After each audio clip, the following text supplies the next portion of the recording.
In the Valley of Decision, the danger of compromise and lukewarmness in the last days. Read by the author, Acacia Slayton. Chapter 7, To Their Own Detriment.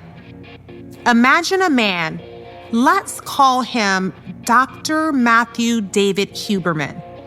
During his life, he was a world-renowned cardiac surgeon, innovator, scientist, and medical educator. All who knew him felt there was a superior spirit in him, and all who were privileged to meet him believed he was different from anyone they'd ever met. Our fictional Dr. Huberman knew he'd be a doctor when he was 10 years old. He immersed himself in reading scientific encyclopedias, never knowing just how much this knowledge would be helpful to his mom, who one day suddenly had a heart attack. Young Matthew had read countless books on how to perform CPR and put his knowledge to use on that fateful day. The emergency dispatcher saying that if it had not been for his assistance, his mother would have died before she made it to the emergency room. Huberman lived to be 95 years old. He saved many more lives and was loved and respected by his community and the medical world for his contributions. His son and grandson followed in his footsteps to become heart surgeons. His memory would live on in the lives of all who loved and respected him. When Huberman died, he stood boldly and confidently before God's presence, assured that he would receive a warm reception from God, just as he had from people so many times on earth. He was also expecting to receive just as many rewards in heaven as he had on earth. Instead, he was escorted away from the throne of God with a pronounced judgment.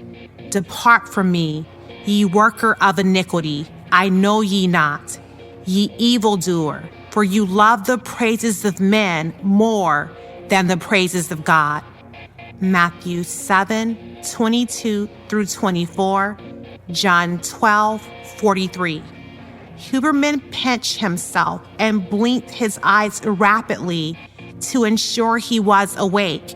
This couldn't be real. He was a long-standing member of Trinity Church in Baltimore, Ohio. He was always giving to his church, as well as charitable organizations. This is insane, he thought nervously. Maybe some kind of sick joke. But the Lord answered Huberman's unsettledness. First, he showed him the life he had lived. But Huberman didn't see the problem. His life was exemplary and a model to follow. He was a good and faithful husband and father. He often canceled speaking engagements to make time for his family.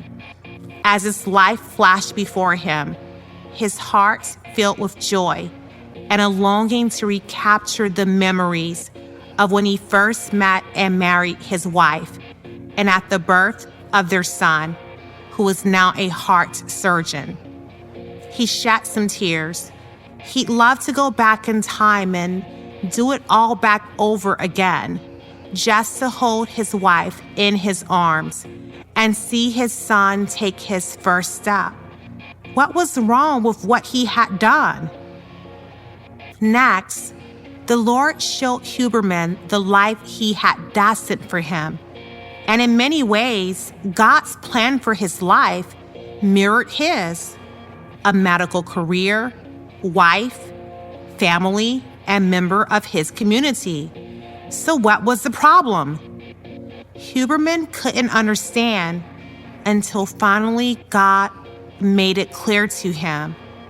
Yes, he was supposed to be a doctor, but he never surrendered his life to Jesus. Yes, he attended church, but he never surrendered his life to Jesus. Yes, he was a good husband and father, but he never surrendered his life to Jesus. Yes, he gave his tithes and gave to charities, but he never surrendered his life to Jesus. Yes, he read his Bible, but he never surrendered his life to Jesus. Huberman had described himself as a Christian, but he had no anointing and no personal relationship with the Lord. Many times the Lord asked him to consecrate himself unto him in prayer and fasting, but Huberman had reasoned that he had already consecrated himself when he went through extensive education and training, attaining an undergraduate degree, attending medical school, and then completing a residency and internship. Huberman cried, "But Lord, I was respected by my colleagues, peers, immediate family, and church family. I performed heart surgeries on those who otherwise would have died if it were not for my skills and expertise."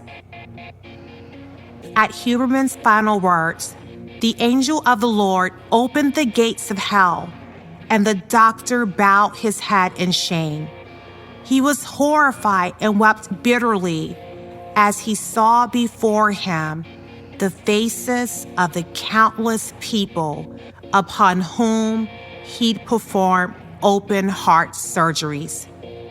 "There's too much blood on your hands," said the Lord. "You only provided a temporary fix. I called you not just to operate on their hearts, but to minister to them, heal them, and transform their lives." Although it's facetious, the story of the late Dr. Huberman brings to focus the fact that God desires our obedience over our sacrifice.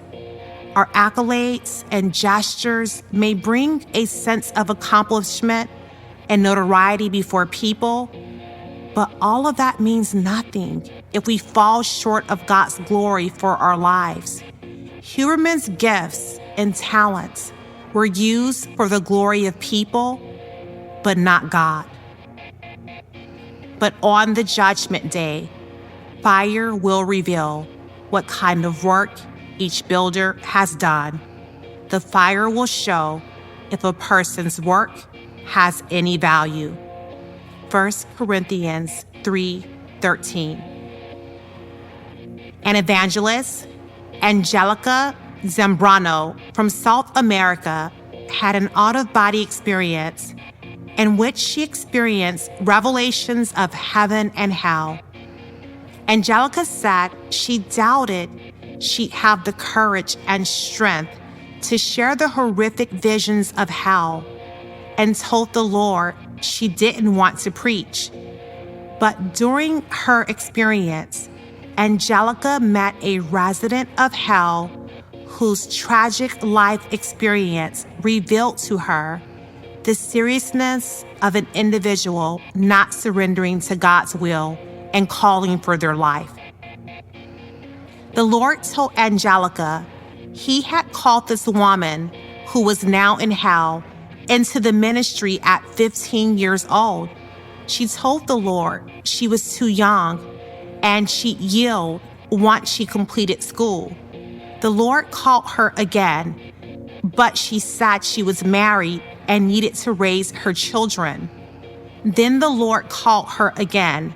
This time, she said she wanted to focus on helping to raise her grandchildren. The Lord continued to call her throughout her adult life, but she continued to reject him. Finally, as an older woman, she was in hell for disobedience. She was asking the Lord to forgive her for not yielding to her call and refusing him. Over 5,000 souls were lost because of her. The demons in hell would torment her and mockingly tell her that many of the souls were there because of her.